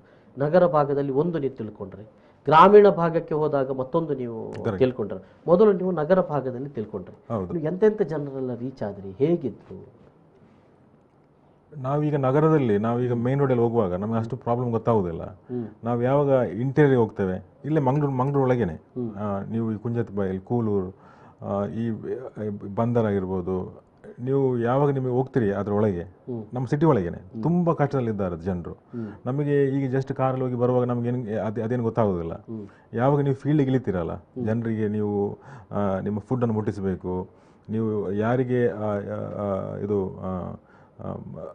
ಡೈಲಿ ಫುಡ್ ಸಿಕ್ಕಲಿಕ್ಕೆ ಕಷ್ಟ ಆಗ್ತಿದೆ, ನಮ್ಮ ಸ್ಟಾಫ್ ಎಲ್ಲ ಅದನ್ನೆಲ್ಲ ಫಸ್ಟ್ ಹೋಗಿ ನೋಡಿ ಬರ್ತಾರೆ. ಸೊ ಅಲ್ಲಿ ನಮ್ಮನ್ನು ಕೊಂಡೋಗುವಾಗ ನಾವು ಥಿಂಕ್ ಮಾಡ್ತೇವೆ, ಇಷ್ಟು ಸಲ ನಾನು ಇದು ರೋಡಿಂದ ಪಾಸ್ ಆಗಿದ್ದೇನೆ, ಆದರೆ ನಾನು ಇಷ್ಟೇ ಒಂದು 200-300 ಮೀಟರ್ಸಲ್ಲಿ ಇಷ್ಟು ಜನರು ಇಷ್ಟು ಕಷ್ಟದಲ್ಲಿದ್ದಾರೆ ಅಂತ ನನಗೆ ಇಷ್ಟು ವರ್ಷ ಗೊತ್ತಾಗಿರಲಿಲ್ಲ. ಸೊ ಈ ಟೈಮಲ್ಲಿ ಎಲ್ಲ ಗೊತ್ತಾಗಿದೆ ಅಂತ. ಸೊ ಅದೊಂದು ಎಕ್ಸ್ಪೀರಿಯನ್ಸ್ ಆಗಿದೆ. ದಾರಿಯಲ್ಲಿ ನಾವು ಸುರನೆ ಹೋಗ್ತೇವೆ, ಅಲ್ಲೆಲ್ಲ ಒಂದು ಜನ ಇರ್ತಾರೆ, ಹೌದು, ಅವ್ರು ಯಾರು ಏನು ಅಂತ ಗೊತ್ತಿರುವುದಿಲ್ಲ. ಈಗ ಅವರನ್ನು ನೇರವಾಗಿ ಸಂಪರ್ಕ ಮಾಡುವಂತ ಅವಕಾಶ ಸಿಕ್ಕಿದೆ ಅನ್ನುವಂಥದ್ದು. ಫಾರ್ ಎಕ್ಸಾಂಪಲ್ ಕೋಡಿಕಲಲ್ಲಿ ಸಮೇತ ಕ್ಯಾನ್ಸರ್ ಇದ್ದ ತಂದೆ ಮತ್ತೆ ಮಗನಿಗೆ ಕ್ಯಾನ್ಸರ್, ತಾಯಿ ಮನೆ ಕೆಲಸ ಮಾಡಿ ಇದು ಅವರ ಫ್ಯಾಮಿಲಿಯನ್ನು ನೋಡ್ಕೊಳ್ತಾರೆ. ಕೆಲವರಲ್ಲಿ ಮನೆಯಲ್ಲಿ ಅವರ ಮಕ್ಕಳಿಗೆಲ್ಲ ಸೈಡ್ ಬಿದ್ದಿದೆ, ಇನ್ಕಮ್ ಇಲ್ಲ. ನೀವು ಅದೆಲ್ಲ ನೀವು ಎಕ್ಸ್ಪೀರಿಯನ್ಸ್ ಮಾಡುವಾಗ ನಿಮ್ಮ ಎಂಟೈರ್ ಮೈಂಡ್ ಸೆಟ್ ಎಲ್ಲ ಚೇಂಜ್ ಆಗ್ತದೆ. ಹಾಗಾದರೆ ಅವರಿಗೆ ಲಾಕ್ಡೌನ್ ಮಾತ್ರ ಅಲ್ಲ, ಅವ್ರ ಲೈಫೇ ಸ್ಟ್ರಗಲ್, ಅವರು ಲೈಫೇ ಸ್ಟ್ರಗಲ್. ಸೊ ಅಂತ ಭಾಳ ನೋಡಿದ್ರೆ ತುಂಬ ಲೈಫೇ ಅವ್ರದ್ದು ಸ್ಟ್ರಗಲ್. ಆ್ಯಕ್ಚುಲಿ ನಾವೇನು ಇದೆಲ್ಲ ಆ್ಯಕ್ಚುಲಿ ನಮಗೆ ಇದು ಪ್ರಿವಿಲೇಜ್ ಇರೋದು. ಅವರಿಗೆ ಈಗ ನಮಗೆ ಬರ್ಗರ್ ಬೇಕಂತ ಕೇಳಿದರೆ ನಾವು ಬೇಡ ಅಂತ ಹೇಳ್ತೀವಲ್ಲ, ಯಾಕಂತ ತಿಂದು ಸಾಕಾಗಿದೆ. ಹೌದು, ಅವರಿಗೆ ಬರ್ಗರ್ ಅಂತ ಹೇಳಿದರೆ ಉಂಟಲ್ಲ, ಅದು ಲೈಫಲ್ಲಿ ಒನ್ ಟೈಮ್ ಸಿಕ್ಕುವ ಚಾನ್ಸ್ ಅದು.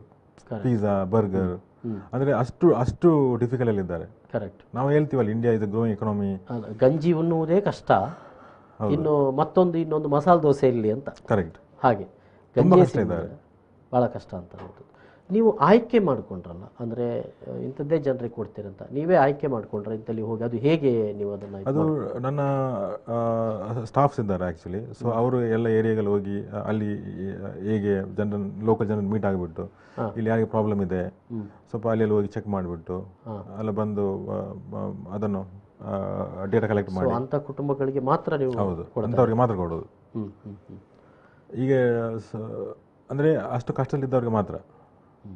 ಸುಮ್ಮನೆ ಈಗ ಶೋ ಆಫ್ ಮಾಡಲಿಕ್ಕೆ ನಾನೊಂದು ಇವೆಂಟ್ ಮಾಡಿ ಒಂದು 100-200 ಕಿಟ್ ಅಂಥದ್ದೆಲ್ಲ ನನಗೆ ಇಷ್ಟ ಅಲ್ಲ ಮಾಡಲಿಕ್ಕೆ. ಯಾರು ನೀಡಿದ್ದಾರೆ ಅವರಿಗೆ ಮಾತ್ರ. ಓಕೆ, ಸಾಧಾರಣ ಎಷ್ಟು ಕುಟುಂಬಗಳನ್ನು ಹಾಗೆ ಕಂಡ್ರಿ ನೀವು ಅಂದಾಜು?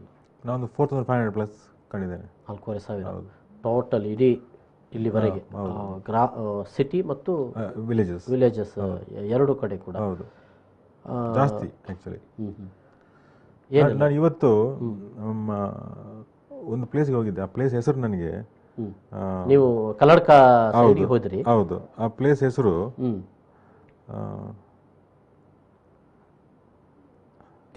ಇದು ಕಲ್ಲಡ್ಕ, ಕೆಂಜಾರ್, ಇದು ಬಾಯಿಲ, ವೀರಕಂಬ, ಕೆಲಿಂಜ ಗ್ರಾಮ ಅಂತ. ಅಲ್ಲಿ ನೀವು ಸಿಚುವೇಶನ್ ನೋಡಿದರೆ ಇಲ್ಲಿ ಜನರು ಇದು ಎಲೆಕ್ಟೆಡ್ ರೆಪ್ರೆಸೆಂಟೇಟಿವ್ಸ್ ಏನು ಮಾಡ್ತಿದ್ದಾರೆ ಅಂತ ನಿಮಗೆ ಕ್ವಶನ್ ಹಾಕುವ ಆ ಮನಸ್ಸು ಬರ್ತದೆ. ಹ್ಮ್. ಯಾಕಂದ್ರೆ ಅಲ್ಲಿ ಅಲ್ಲಿ ಸಾಧಾರಣ ಎಷ್ಟು ಕುಟುಂಬ ನೋಡಿದ್ರಿ ಅಂಥದ್ದು ಇವತ್ತು? ಒಂದು 35 to 40. 40 ಕುಟುಂಬ. ಅದು ಕೂಡ ನೀವು ಆಯ್ಕೆ ಮಾಡಿದಂಥ ಕುಟುಂಬ. ಹೌದು. ಅಂಥವರನ್ನೇ ನಾನು ರೀಚ್ ಆಗಬೇಕು ಅಂತ. ಹೌದು. ಏನೇನೆಲ್ಲ ಪರಿಸ್ಥಿತಿ ಅಲ್ಲಿ ಒಂದು ತಾಯಿ ಮತ್ತೆ ಇಬ್ಬರು ಹೆಣ್ಣು ಮಕ್ಕಳು, ಮತ್ತೆ ಸೈಡ್ ಬಿದ್ದಿದೆ, ಸಣ್ಣ ಮನೆ, 2 ರೂಮ್ ಇದು, ಭಾರಿ ಚಂದ ಕ್ಲೀನ್ ಮನೆ ಇತ್ತು ಮಾತ್ರ, ಮಣ್ಣಿನ ಮನೆ, ಅದು ಭಾರಿ ಕ್ಲೀನ್ ಇತ್ತು. ಆದರೆ ಅವರಿಗೆ ಇರೋ ಕಷ್ಟ ಅಂದರೆ ಅವರೊಬ್ಬರೇ ಕೆಲಸ ಮಾಡೋದು, ಗಂಡ ಸತ್ತಿದ್ದಾರೆ ಹಾಗೆ. ಮತ್ತು ಒಂದು ಮನೆಯಲ್ಲಿ ಒಬ್ಬರೇ ಹೆಂಗಸಿರೋದು, ಅವ್ರಿಗೆ ಯಾರು ಸಹ ಇಲ್ಲ, ಅವರೊಬ್ಬರೇ. ಮತ್ತು ನಾವು ಇನ್ನೊಂದು ಮನೆಗೆ ಹೋಗಿದ್ವಿ, ಅಲ್ಲಿ ಕೂಡ ಒಂದೇ ಹೆಂಗಸು, 2 ದನ. ಆ ಸಗಣಿಯನ್ನು ಅವರು ಗಟ್ಟಿ ಮಾಡಿ ಹೋಗಿ ಮಾರಿ, ಅಂದರೆ ಅದರಿಂದ ಸ್ವಲ್ಪ ಇನ್ಕಮ್ ಅಂತ ಬರ್ತದೆ. ಹೌದು, ಬೇರೆ ಇನ್ಕಮ್ ಇಲ್ಲ ಅವರಿಗೆ. ಇಲ್ಲ. ಓಕೆ ವಿವೇಕರಾಜ್ ಅವರೇ, ನಡುವೆ ಸಂಕೇತ್ ಅವರು ನಮ್ಮ ಜೊತೆಗೆ. ಹಲೋ ಸಂಕೇತ್. ಓಕೆ, ಮತ್ತೆ ಪ್ರಯತ್ನ ಮಾಡ್ತಾರೆ, ಬಹುಶಃ ಕಟ್ಟಾಗಿದೆ ಅಂತ ಅನಿಸ್ತದೆ. ಅಂದರೆ ಸುಮಾರು 40 ಕುಟುಂಬಗಳಂದರೆ ಇಂಥದೇ ಸಮಸ್ಯೆಗಳಲ್ಲೂ ಇದು. ಹೌದು. ಅಂದರೆ ಲಾಕ್ಡೌನ್ ಅಲ್ಲದಿದ್ರೂ ಕೂಡ ಅವರಿಗೆ ಬಹಳ ಕಷ್ಟ, ಲೈಫೇ ಕಷ್ಟ. ಲಾಕ್ಡೌನ್ ಇಲ್ಲದಿದ್ರೂ ಕಷ್ಟ, ಆದರೆ ಲಾಕ್ಡೌನ್ ಬಂದ ನಂತರ ತುಂಬ ಕಷ್ಟ. ಹೌದು. ನೀವು ಅದು ಎಕ್ಸ್ಪೀರಿಯನ್ಸ್ ನೀವು ಮಾಡ್ತಿರಲ್ಲ, ನಾನು ನಿಮಗೆ ಎಕ್ಸ್ಪ್ಲೇನ್ ಮಾಡಲಿಕ್ಕೆ ಆಗೋದಿಲ್ಲ. ನಿಮ್ಗೆ ಅರ್ಥ ಆಯ್ತಾ ನಾನೆಂತ? ಗೊತ್ತಾಯ್ತು. ಅಂತ ತೀರಾ ಕಷ್ಟ. ಹೌದು. ಮನೆಗಳೇ ಇಲ್ಲ, ಮನೆಗಳು ಸರಿ ಇಲ್ಲ ಅಂಥದ್ದು ನೋಡಿದ್ರ? ಇದು ಮನೆಗೆ ಗೋಡೆ ಕಟ್ಟಿದ್ದಾರೆ, ಹಂಚು ಕಟ್ಟಲಿಕ್ಕೆ ದುಡ್ಡಿಲ್ಲ, ಸೊ ತರ್ಪಲ್ ಹಾಕಿ ಇದ್ದಾರೆ ಅಲ್ಲಿ. ಮತ್ತೆ ಯಾರು ಇಸ್ತಾನಕ್ಕೆ ಅವರಿಗೆ ಒಂದು ಸ್ಥಳೀಯ ಜನರು ಅವರನ್ನು ಗುರುತಿಸುವುದು, ಅಂದ್ರೆ ಜನರು ಗುರುತಿಸಿದ್ದಾರೆ, ಆದ್ರೆ ಜನರ ದುಡ್ಡಿಲ್ಲ ಕೊಡ್ಲಿಕ್ಕೆ, ಅವ್ರ ಹತ್ರ ದುಡ್ಡಿಲ್ಲ. ಅದು ಈ ಪರಿಸ್ಥಿತಿ ಏನೋ 2 ದಿನ ಕೆಲವರು ಊಟ ಕೊಡಬಹುದು ಅಷ್ಟೇ, ಆ ಊಟ ಎಲ್ಲ ಕೊಟ್ಟಿದ್ದಾರೆ, ಆದ್ರೆ ಆ ಮನೆ ಕಟ್ಟಿ ಕೊಡ್ಲಿಕ್ಕೆ ಅವ್ರ ಹತ್ರ ಜನರು ಅದನ್ನು ಒಟ್ಟು ಮಾಡಿ ಹಾಕ್ತಾ ಇಲ್ಲ ಅವರಿಗೆ. ನೀವು ಥಿಂಕ್ ಮಾಡಿ, ಲಾಸ್ಟ್ ಒಂದು 6-7 ಮಂತ್ಸಿಂದ ಗೋಡೆ ಕಟ್ಟಿದೆ, ಆದ್ರೆ ತರ್ಪಲ್ ಹಾಕಿದ್ದಾರೆ ಮೇಲೆ. ಗೋಡೆ ಕಟ್ಟಿ ತರ್ಪಲ್ ಹಾಕಿದ್ದಾರೆ. ಹೌದು. ಒಂದೆರಡು ತರ್ಪಲ್ ಎಲ್ಲಿದ್ದಾರೆ ಮನೆ ಬೀಳುವಂತ ಒಂದು ಪರಿಸ್ಥಿತಿ. ಓಕೆ, ಸಂಕೇತ್ ಇದ್ದಾರೆ ಜೊತೆಗೆ. ನಮಸ್ಕಾರ ಸಂಕೇತ್, ಮಾತಾಡಿ. ಮಾತಾಡಿ ಸಂಕೇತ್. ವಿವೇಕರಾಜ್ ಅವರಿದ್ದಾರೆ, ಮಾತಾಡಿ. ನಮಸ್ತೆ. ನಮಸ್ತೆ. ಬೇಲೆ ಮಾತಾಡ್ಕೊಂಡು ತಗೊಂಡಿಲ್ಲ, ಭಾರಿ ಖುಷಿ ಆಗ್ತದೆ. ಸೋಷಿಯಲ್ ಸರ್ವಿಸ್ ಮಾತಾಡಿ ಅಂದೆ ಮಸ್ತ್ ಥ್ಯಾಂಕ್ ಯು ರೀ. ಅವೇ చూస్తే మాత లేడీడ్ మాస్టర్ మంతొందులారు ఇత్తల మాత కిట్ మాత కొరందులారు అద sir. Really an inspiration. Thank you so much. Proud to be Pujari because Janardhan Pujari boka ಈರೆ ಒಂಜಿ ಐಡಲ್ ಅನ್ ಪಾನೋಲಿತ್ತ. ಅವ ಮಸ್ತ್ ಮಲ್ಲ ಪಾತಾರಣ್ಣ ಆಕ್ಚುಲಿ ಅಂದು ಸರ್ ಈ ರಾತು ಮಂತೊಂದುಲಾರತ್ತೆ ಇತ್ತದಿಲ್ಲರತ್ತೆ ಮಾತ ಎಮ್ಎಲ್ಎ ನಕುಲು ಅಕುಲು ಇರ್ನೊಂಜಿ ಅರ್ಧ ಮಂತದೊಂದಲ್ಲ ಯಾವ್ದು ಎಂಕ್ಲಿಗೆ ಈತ ಬಂಗಡಿ ಇದ್ವಯ and here soul are the one jeet matondullarate. Thank you sir, thank you so much. Thank you. Yes Sanket, thank you.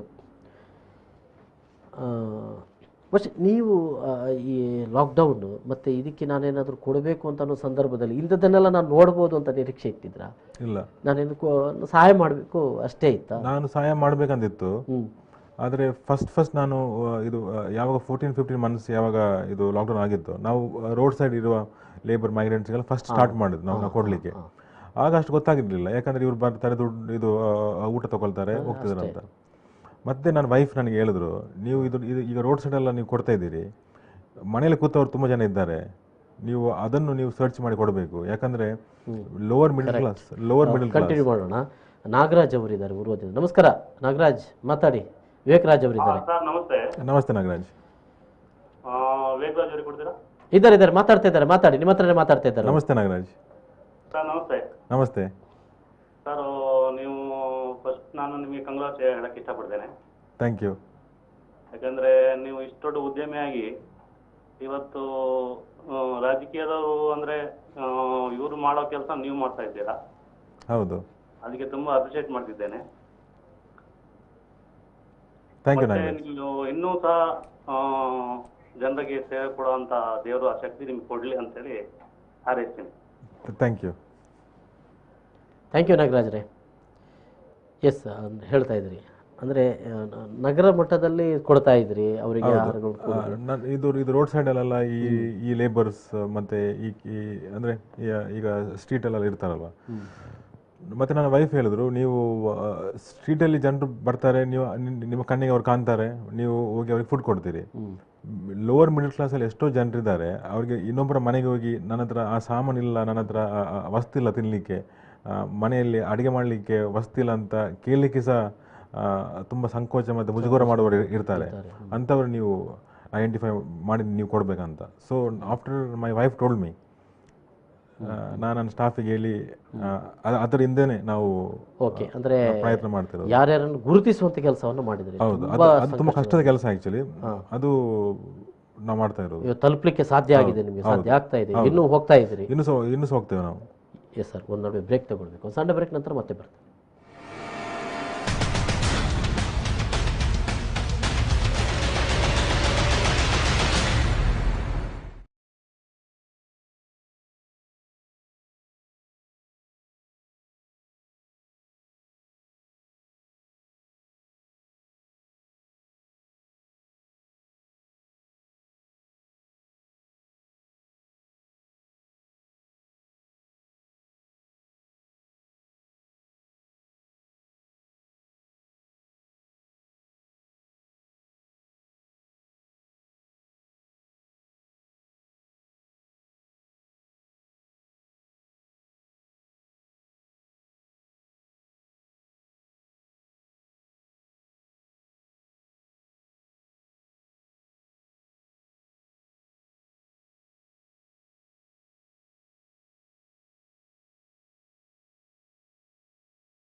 ಮತ್ತೊಮ್ಮೆ ಸ್ವಾಗತ ವೀಕ್ಷಕರೇ. ನಮ್ಮ ಜೊತೆ ಉದ್ಯಮಿ ವಿವೇಕ್ ರಾಜ್ ಅವರಿದ್ದಾರೆ. ನಾನು ಅವ್ರ ಜೊತೆ ಮಾತಾಡ್ತಾ ಇದ್ದೆ. ವಿವೇಕ್ ರಾಜ್ ಅವರೇ, ಈಗ ನೀವೇನು ಮಾಡ್ತಾ ಇದ್ದೀರಿ, ಎಲ್ಲಿವರೆಗೂ ಸರ್ ಇದು?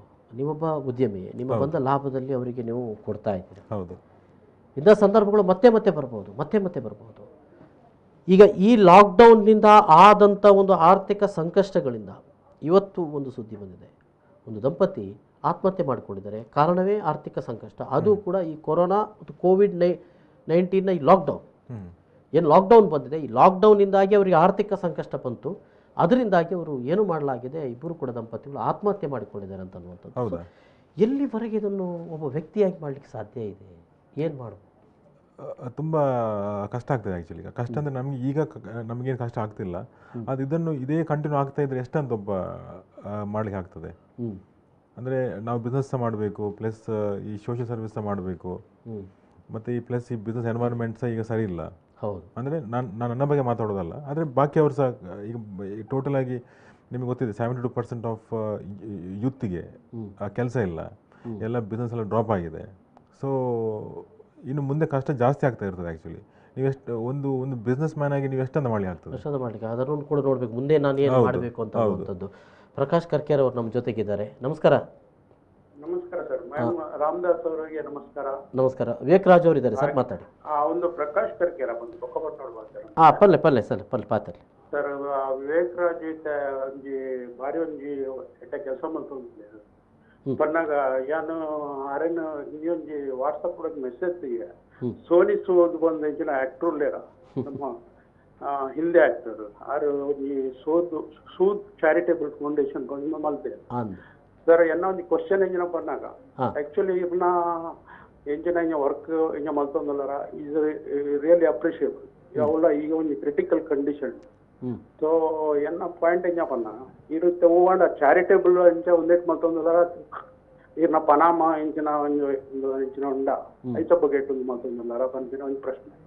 ಬೊಕ್ಕೊಂಜಿ ಇಂಚಿನ ಪನ್ನಾಗ ಇನ್ನೊಂಜಿ ಮುರಣಿ ಯಾನೊಂಜಿ ನನೊಂಜಿ ಪ್ರಿಯ ಇರು ಆಸ್ ಎ ಸ್ಪೋರ್ಟ್ಸ್ ಮ್ಯಾನ್ ಯಾನ ಒಂಜಿ ಸ್ಪೋರ್ಟ್ಸ್ ಮ್ಯಾನ್ ಇರು ಮುರಣಿ ಒಂಜಿ ಸ್ಪೋರ್ಟ್ಸ್ ಮ್ಯಾನ್ ನಕ್ಲೆಗ್ ಒಂಜಿ ಕಿಟ್ಟು ಕೊರೊಂದು really it is highly appreciable because as a sportsman ಯಾನ್ ಇರಡಪ್ಪನೊಂದಿಲ್ಲ ಎಂಕ್ ಬಾರಿ ಒಂಜಿ ಸಂತೋಷ ಆದ ಅಂಚ ಐಕೋಸ್ಕರ ಇರಡ ಒಂಜಿ ಪಾತೆರೋಡು ಕೊನೊಪ್ಪಿನ ಒಂಜಿ ಶೋಡ್ ಏನ್ ಪಾತೆ ಬಿಕಾಸ್ ಯಾನ್ಲ ಒಂಜಿ ಕುಸ್ತಿ ಸಂಘದ ಒಂಜಿ ಅಧ್ಯಕ್ಷ ಆದಿತ್ಯನೆತ್ತ ಬಂದು 4 ವರ್ಷ ಯಾನ್ಲ ಕುಸ್ತಿ ಸಂಘದ ಒಂಜಿ ಅಧ್ಯಕ್ಷ ಆದಿತ್ಯ ಅಂಚ ಈ ಸ್ಪೋರ್ಟ್ಸ್ ಮ್ಯಾನ್ ನಕಲ್ನ ಈ ಒಂಜಿ ಬ್ಯಾನ್ ತೂದು ಈರು ಮುರಣಿ ಒಂಜಿ ಕಾರ್ಯಕ್ರಮ ಮಲ್ತಾರೆ ಪಾಪದ ಒಂಜಿ ಸ್ಪೋರ್ಟ್ಸ್ ಮ್ಯಾನ್ ನಕಲ ಇಟ್ಲ ಒಂಜಿ ವಿಶೇಷವಾದ ಒಂಜಿ ಒಂಜಿ ನಮ್ಮ ಗೋಕರ್ಣನಾಥೇಶ್ವರ ಕಾಲೇಜ್ ಅರ್ನ ಪುದರ್ ಹೆಂಗ್ ಗೊತ್ತಿದೆ is a Christian guy is a power lifter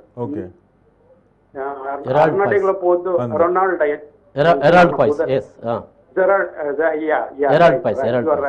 ಎಂಕಲ್ನ time ಮುಡು ಆರು ಎಂಕಲ್ನ ಎನ್ನಡ್ದು ಪನ್ನ ಎಂಕುಲು ದಿನೇಶ್ ಕುಂದರ್ಪುರ ಎಂಕಲ್ನ ಸೇಮ್ ಏಜ್ ಸೊ ಎಂಕಲ್ನ ಬಕ್ಕ ಅರ್ನ ಒಂಜಿ ವಿಷಯ ಬರ್ತಿತ್ತಂದ್ರೆ ಅರೆ ಒಂಜಿ ದಾದಲ ಹೆಲ್ಪ್ ಮಲ್ಪೋಡು ಪನ್ಪಿನ ಒಂಜಿ ಎಂಡಲ ಒಂಜಿ ಚರ್ಚೆಗೆ ಬರ್ತಿತ್ತಂದ್ರೆ ಅಂಡ್ ಎಂಕ್ ನಿಕಲ್ನಂಚಿಂತಕು ಇದೇ ಟೈಪ್ ಸ್ಪೋರ್ಟ್ಸ್ ಮ್ಯಾನ್ ನಕಲು ಕೆಲವು ಪ್ರಾಬ್ಲಮ್ ಉಳ್ಳೇರು so I want to contact you in personally so right person to right help panna it is the right person right help taken panna they will be remember in the last day of that and enna bakkonj enjina pannaga really I am happy with Sony Sood enjina maltondundera so similar pudari irregularly barondundu really I wish you good luck for in your future.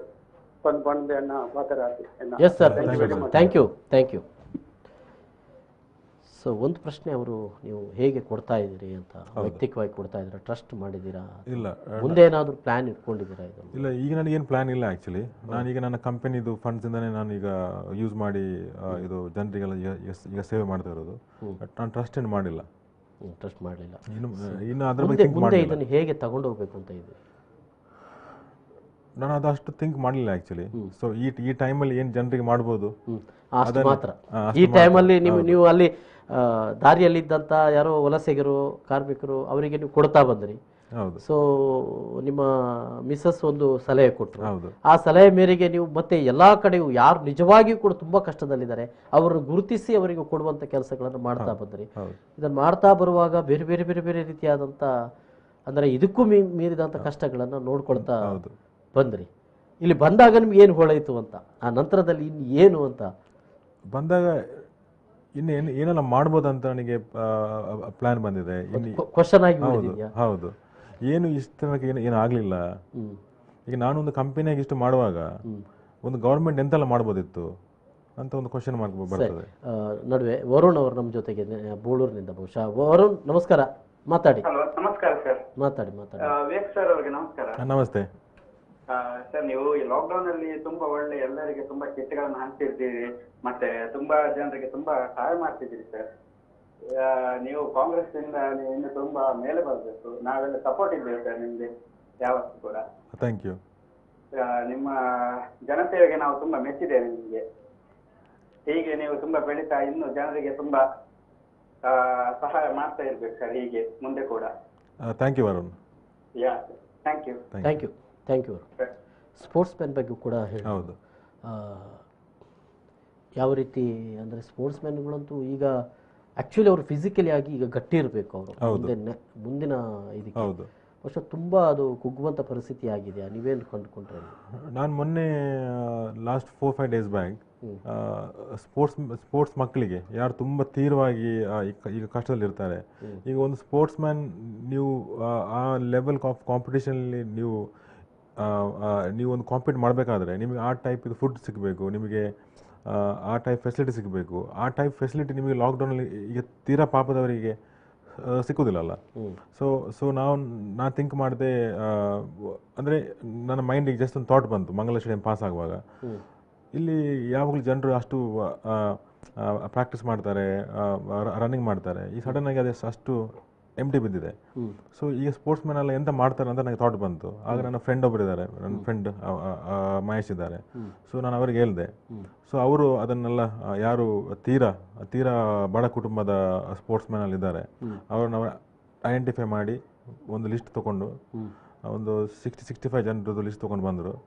So ಅವರಿಗೆಲ್ಲ ನಾವು kits ಕೊಟ್ಟು ಮತ್ತು plus ಖಾಲಿ sports ಜನರಿಗೋಸ್ಕರ ಅಂದರೆ ಶ್ರೀಮಂತ ಮಕ್ಕಳಿಗೆ ಮತ್ತು middle class ಮಕ್ಕಳಿಗೆ ಎಲ್ಲ ಫೆಸಿಲಿಟಿ ಸಿಗ್ತದೆ. ಅವ್ರ ಫ್ಯಾಮಿಲಿ ರಿಚ್ ಇರ್ತದೆ ಮತ್ತು ಅವರಿಗೆ ಬ್ಯಾಂಕ್ ಲೋನ್ ಸಿಗ್ತದೆ. ಈ ತೀರ ಪಾಪದವರಿಗೆ ಟ್ಯಾಲೆಂಟ್ ಇರ್ತದೆ, ಕೆಪಾಸಿಟಿ ಇರ್ತದೆ, ಆದರೆ ಅವ್ರಿಗೆ ಸಪೋರ್ಟ್ ಇರುವುದಿಲ್ಲ. ಅಂಥವರಿಗೆ ನನ್ನ ಕಂಪನಿಯಿಂದ ನಾನು 50 lakh rupees ಅಲೋಕೇಟ್ ಮಾಡಿ ಖಾಲಿ ಸ್ಪೋರ್ಟ್ಸಿನ ಮಕ್ಕಳಿಗೆ ಮಾತ್ರ ಅವರ ಫ್ಯೂಚರ್ ಗ್ರೋತಿಗೆ ಮತ್ತು ಅವರ ಫ್ಯೂಚರ್ ಟ್ರೈನಿಂಗಿಗೆ ನಾನು ಸಪೋರ್ಟ್ ಮಾಡಲಿಕ್ಕೆ ಅವತ್ತು ಡಿಸೈಡ್ ಮಾಡಿರೋದು. ಅಂದರೆ ನಾನು ಇದೆಲ್ಲ ನೋಡ್ತಾ ಇರುವಾಗ ಮನಸ್ಸಿಗೆ ಒಂದೊಂದು ಐಡಿಯಾಸ್ ಮತ್ತು ಒಂದೊಂದು ಥಾಟ್ಸ್ ಬರ್ತದೆ. ಸೊ ಆ ಸಿಚುವೇಶನ್ ನೋಡಿ, ಆ ಮಕ್ಕಳನ್ನು ನೋಡಿ ನಾನಿದು ಮಾಡುವಂತ ಡಿಸೈಡ್ ಮಾಡಿದ್ದದ್ದು ಆ್ಯಕ್ಚುಲಿ. ಸೊ ಓಕೆ, ಹಾಗಂತ ನಿಮಗೆ ಮುಂದೆ ಏನು ಮಾಡಬೇಕು, ಈಗ ಸ್ಪೋರ್ಟ್ಸನ್ನು ನೋಡುವಾಗ ಈಗ ಮಾಡ್ಬೋದು ಅಂತ ಅನಿಸ್ತಾ ಇದೆ. ಹೌದು, ಬಟ್ ಮುಂದೆ ಎಂಥ ಕಷ್ಟಗಳು ಬರ್ಬೋದು ಅಂತ ಹೇಳಲಿಕ್ಕೆ ಕಷ್ಟ. ಯಾಕಂದರೆ 3ನೇ ಅಲೆ 4ನೇ ಅಲೆ ಅಂತ ಹೇಳ್ತಾರೆ, ಗೊತ್ತಿಲ್ಲ ಅದು ಯಾವ ರೀತಿ ಹೇಗೆ ಬರ್ಬೋದು ಅಂತ ಅನ್ನುವಂಥದ್ದು. ಆದರೆ ಪರಿಸ್ಥಿತಿಗಳು ಜನರ ಕಡೆಗಂತೂ ಆರ್ಥಿಕವಾಗಿ ತುಂಬ ಜನ ಕಷ್ಟದಲ್ಲಿ ಇರ್ತಾರೆ ಅಂತ ಅನ್ನುವಂಥದ್ದು. ಸೊ ಸರ್ಕಾರಗಳು ನಿಲ್ಲಬೇಕು, ನೀವೇ ಹೇಳುವ ಹಾಗೆ. ಸರ್ಕಾರಗಳು ನಿಲ್ಲದೇ ಇದ್ದಾಗ ನಿಮ್ಮಂಥವರು ಬಂದಾಗ ಜನ ಒಂದು ಸ್ವಲ್ಪ ನಿಟ್ಟುಸಿರು ಬಿಡುವಂಥ ಒಂದು ಪರಿಸ್ಥಿತಿ ಬರ್ತದೆ. ಇಲ್ಲೇನೋ ನಿಟ್ಟುಸಿರು ಬಿಡ್ಬೋದು ಅಷ್ಟೇ ಒಂದು ಹೊತ್ತಿಗೆ, ಆದರೆ ಇಡೀ ಅವರ ಭವಿಷ್ಯವನ್ನೇ ಅವರು ನಿಮ್ಮಂಥವ್ರು ನಂಬಿ ಬದುಕಲಿಕ್ಕೆ ಸಾಧ್ಯ ಇಲ್ಲ ಅಂತ ಅನ್ನುವಂಥದ್ದು. ಸೊ ಹಾಗಾಗಿ ಆಗಿದ್ರೂ ಕೂಡ ಒಂದು ಆಸರೆಯಾಗಿ ನಿಲ್ಲುವಂಥ ಒಂದು ಟ್ರೈ ಮಾಡೋದು ಅಷ್ಟೇ. ಸೊ ಮುಂದೆ ಕೂಡ ಜನರ ಜೊತೆ ಇರ್ತೀರಾ ಹೇಗೆ? ಹೌದು, ನಮ್ಗೆ ಎಷ್ಟು ಕೆಪಾಸಿಟಿ ಇದೆ, ಎಷ್ಟು ಕೆಪಬಿಲಿಟಿ ಇದೆ ಅಷ್ಟು ತನಕ ಮಾಡಬೇಕಂತ ನಾನು ಡಿಸೈಡ್ ಮಾಡಿದ್ದೇನೆ. ವ್ಯಕ್ತಿಯಾಗಿ ನಿಲ್ತೀರಾ, ಒಂದು ನಿಮ್ಮದೇ ಒಂದು ಸಂಸ್ಥೆ ಮಾಡ್ತೀರಾ? ಇಲ್ಲ, ನನ್ನ ಕಂಪನಿ ಥ್ರೂ ನಾನು ಮಾಡೋದು. ಕಂಪನಿ ಥ್ರೂವೇ ನೀವು ಮಾಡ್ತೀರಿ? ಹೌದು. ಸೊ ಜೊತೆಗೆ ಈ ಸರ್ಕಾರದ ಸಂಸ್ಥೆಗಳು ಕೂಡ ಒಂದು ರೀತಿಯಲ್ಲಿ, ಈಗ ನೀವು ಹೇಳಿದರೆ ಸ್ಪೋರ್ಟ್ಸಿಗೆ ಸಂಬಂಧಪಟ್ಟ ಹಾಗೆ, ಅದು ಕೊಡದೇ ಇದ್ದಾಗ ಅದು ಕೊಡುವಂಥ ರೀತಿಯಲ್ಲಿ ಏನಾದರೂ ಕೊಡಬೇಕು ನೀವು ಅಂತ ಹೇಳುವಂಥ ಒಂದು ಇದನ್ನು ಮಾಡ್ತೀರಾ, ಪ್ರಯತ್ನ ಮಾಡ್ತೀರಾ, ಒತ್ತಾಯ ಮಾಡ್ತೀರಾ? ಅದು ಈಗ ನಮಗೆ ಜನರು ಬಂದು ತಿಳಿಸಿದ್ರೆ ಗೊತ್ತಾಗ್ತದೆ. ಎಷ್ಟೋ ಜನರು ಅದ್ರ ಬಗ್ಗೆ ಮಾತಾಡಲಿಕ್ಕೆ ಬರೋದಿಲ್ಲ. ಆದರೆ ನಾವು ಈಗ ಹೋಗಿ ಏನಂತ ಕೇಳೋದು, ಕೆಲವೊಮ್ಮೆ ಜನರು ಫೈಟ್ ಮಾಡ್ತಾರೆ, ಮತ್ತು ಗೌರ್ಮೆಂಟ್ ರೆಸ್ಪಾನ್ಸ್ ನಿಮಗೆ ಗೊತ್ತಿದೆ, ಇಮಿಡಿಯೇಟ್ ನಿಮಗೆ ಏನು ಸಿಕ್ಕುವುದಿಲ್ಲ. ಸೊ ಯಾರಾದರೂ ನಮಗೆ ತಿಳಿಸಿದ್ರೆ ನಾವು ಅದನ್ನು ಮುಂದೆ ತಗೊಂಡು ಫೈಟ್ ಮಾಡಿ ಏನಾದರೂ ಅದಕ್ಕೆ ಒಂದು ಸೊಲ್ಯೂಷನ್ ಹುಡ್ಕೊಂಡು ಸಿಕ್ಕುವಾಗ ಟ್ರೈ ಮಾಡ್ತೇವೆ. ಓಕೆ, ಕೊನೆಯದಾಗಿ ಎಷ್ಟು ಕುಟುಂಬಗಳನ್ನು ಗುರುತಿಸಿದ್ದೀರಿ, ಇದು ಕೊಡ್ಲಿಕ್ಕೆ ಬಾಕಿ ಇದೆಯಾ? ಈಗ list every day 200 to 250 kits every day ನಾವು ಕೊಡ್ತಾ ಇದ್ದೇವೆ. 200-250 ಕಿಟ್ಸ್ ಎವ್ರಿ ಡೇ ರೆಡಿ ಆಗ್ತದೆ. ಸೊ ಈಗ ಲಿಸ್ಟ್ ಬರ್ತಾ ಇದೆ, ನಾವು ಕೊಡ್ತಾ ಇದ್ದೇವೆ. ಈಗ ಎಷ್ಟು ದಿನ ನಮಗೆ ಈಗ ಕೊಡ್ಲಿಕ್ಕೆ ಬರ್ತದೆ ಅಂತ ನಮಗೆ ಇನ್ನು ನಾವು ಪ್ಲಾನ್ ಮಾಡಲಿಲ್ಲ. ಅದು 14 ತನಕ ಅಂತ ನಾವೀಗ ಪ್ಲಾನ್ ಮಾಡಿಟ್ಟಿದ್ದೀವಿ. ಸೊ 14 ನಂತರ ಪುನಃ ಎಕ್ಸ್ಟೆಂಡ್ ಆದರೆ ಪುನಃ ಅದನ್ನು ಕಂಟಿನ್ಯೂ ಮಾಡ್ತಾ ಇರೋದು. ಅಂದರೆ ಈಗ ನಿಲ್ಲಿಸ್ಲಿಕ್ಕೆ ಆಗೋದಿಲ್ಲ ಇನ್ನು. ಸ್ಟಾರ್ಟ್ ಮಾಡಿ ಆಗಿದೆ ಸಾಧ್ಯವಾದಷ್ಟು ದಿನ ಎಲ್ಲಿವರೆಗೆ ಜನ ಕಷ್ಟದಲ್ಲಿ ಇರ್ತಾರೆ, ಯಾರ ಕಷ್ಟದಲ್ಲಿ ಗುರುತಿಸಿ ಅದು ಬಂದ ಹಾಗೆ ನೀವು ಕೊಡ್ತಾ ಹೋಗ್ತೀರ. ಯಾರಿಗೆ ಯಾವ ಟೈಪ್ ಹೆಲ್ಪ್ ಸಿಕ್ಲಿಲ್ಲ ಅಂತವರಿಗೆ ನಾವು 100% ಅವರಿಗೆ ಯಾವ ರೀತಿ ಹೆಲ್ಪ್ ಬೇಕು ಆ ಹೆಲ್ಪ್ ಅನ್ನು ನಿಮ್ಮಿಂದ ಆಗೋ ರೀತಿಯಲ್ಲಿ ನೋಡ್ತಾ ಇದ್ದೀರಾ? ನಮಗೆ ಕೆಲವರೆಲ್ಲ ಫೋನ್ ಮಾಡಿ ಪುತ್ತೂರಿಂದ ಫೋನ್ ಮಾಡ್ತಾರೆ, ಮಡಿಕೇರಿಯಿಂದ ಫೋನ್ ಮಾಡ್ತಾರೆ, ಮತ್ತೆ ಬೇರೆ ಬೇರೆ ಪ್ಲೇಸಿಂದ ಇದು ಫೋನ್ ಮಾಡಿದ್ರು, ಉಡುಪಿಯಿಂದ ಫೋನ್ ಮಾಡಿದ್ರು. ಸೊ ಅಂಥವರಿಗೆಲ್ಲ ನಾವು ನಮ್ಮ ಕಿಟ್ಟದ ಕಾಸ್ಟ್ ಏನಿದೆ ಅದನ್ನು ನಾನು ಅವರಿಗೆ ಇದು ಗೂಗಲ್ ಪೇ ಆಗಿ ಸಹ ನಾವು ಟ್ರಾನ್ಸ್ಫರ್ ಮಾಡಿದ್ದೇವೆ. ಆ್ಯಕ್ಚುಲಿ ಅವ್ರು ಮಾತಾಡೋ ರೀತಿಯಲ್ಲಿ ನಮಗೆ ಗೊತ್ತಾಗ್ತದಲ್ವಾ, ಇವ್ರು ರಿಯಲಿ ಕಷ್ಟ ಇದ್ದಾರೆ ಹಾಗೆ ಅಂತ. ಅದನ್ನು ಥಿಂಕ್ ಮಾಡಿ ನಾವು ಗೂಗಲ್ ಪೇ ಸಹ ತುಂಬ ಮಂದಿಗೆ ನಾವು ಮಾಡಿದ್ದೇವೆ. ಆರ್ಥಿಕವಾಗಿ ಕೂಡ ಯಾರೋ ಇತ್ತೀಚೆಗೆ ಹೇಳಿದ್ರು ಅವ್ರು ಆಧಾರ್ ಕಾರ್ಡ್ ಕಿಟ್ಟು ಕೊಟ್ಟರಂತೆ, ಕಿಟ್ಟು ಕೊಟ್ಟ ಕೂಡಲೇ ಅವರೊಂದು 500 ರೂಪಾಯಿ ಉಂಟು ಕೇಳಿದ್ರು. ಹೌದು, ಖರ್ಚಿಗೆ ಹಣ ಇಲ್ಲ ಕೈಯಲ್ಲಿ ಅಂತ. ಸೊ ಇಂಥವರು ಕೂಡ ಇರ್ತಾರೆ. ಹೌದು, ನಾವು ಅಂಥವರಿಗೆ ನಾವು ದುಡ್ಡು ಸಹ ಕೊಟ್ಟಿದ್ದೇವೆ, ಖಾಲಿ ಕಿಟ್ ಅಂತಲ್ಲ. ಕೆಲವೊಂದು ಅವಶ್ಯಕ ಆಗಿರ್ತದೆ. ಇದು ಸಿಚುವೇಶನ್ ನೋಡಿ ನಮ್ಗೆ ಗೊತ್ತಾಗ್ತದಲ್ಲ ಎಷ್ಟು ಜನರು ತುಂಬ ಕಷ್ಟದಲ್ಲಿದ್ದಾರೆ. ನಾನು ನಿಮಗೆ ಎಕ್ಸ್ಪ್ಲೇನ್ ಮಾಡಲಿಕ್ಕೆ ಆಗೋದಿಲ್ಲ ಆ್ಯಕ್ಚುಲಿ. ಎಸ್ ಸರ್, ಬಹುಶಃ ಭಾಳ ಹೊಸಬರಾಗಿ ಕಾಣ್ತೀರಿ, ಆದರೆ ಒಂದೆಡೆಯಲ್ಲಿ ನೀವು ಹೋಗ್ತಾ ಹೋಗ್ತಾ ತುಂಬ ತಿಳ್ಕೊಂಡಿದ್ದೀರಿ. ಹೌದು, ಜೊತೆಗೆ ಬಹುಶಃ ಇನ್ನು ಮುಂದೆಯೂ ಕೂಡ ನಿಮ್ಮ ಮನಸ್ಸನ್ನು ಹೊತ್ಕೊಂಡಿದ್ದೀರಿ. ಬಹುಶಃ ನಿಮಗೆ ಯಶಸ್ವಿ ಆಗಲಿ, ನಿಮ್ಮ ಉದ್ಯಮವೂ ಯಶಸ್ವಿ ಆಗಲಿ. ಯಾಕಂತ ಹೇಳಿದ್ರೆ ನೀವು ಇಂಥ ಕೆಲಸಗಳನ್ನು ನೀವು ಮಾಡ್ತಾ ಇದ್ದೀರಿ, ನಿಮ್ಮ ಕ್ಷೇತ್ರವೂ ಕೂಡ ಯಶಸ್ವಿ ಆಗಲಿ ಅಂತ ನಾನು ಹಾರೈಸ್ತೇನೆ. ಇದೇ ರೀತಿಯಾಗಿ ಜನರಿಗೆ ಸೇವೆ ಮಾಡುವಂತೆ ಆಗಲಿ. ಸರ್ಕಾರಗಳು ಎಲ್ಲಿವರೆಗೆ ಮನಸ್ಸು ಮಾಡೋದಿಲ್ವೋ ಅವರಿಗೆ ನಾಚಿಕೆ ಆಗುವ ರೀತಿಯಲ್ಲಿ ನಿಮ್ಮಂಥವ್ರು ಮಾಡ್ತಾ ಇರಲಿ ಅಂತ ನಾನು ಹಾರೈಸ್ತೇನೆ. ನಿಮಗೆ ತುಂಬ ಥ್ಯಾಂಕ್ ಯು, ಧನ್ಯವಾದ. Thank you sir, thank you. ಇದು ಇವತ್ತಿನ ವಿಶೇಷ. ನಿರಂತರ ಸುದ್ದಿ ಮನೋರಂಜನೆ ಮುಂದುವರ್ತದೆ. ನೋಡ್ತಾ ಇರಿ V4 ನ್ಯೂಸ್. ನಮಸ್ಕಾರ.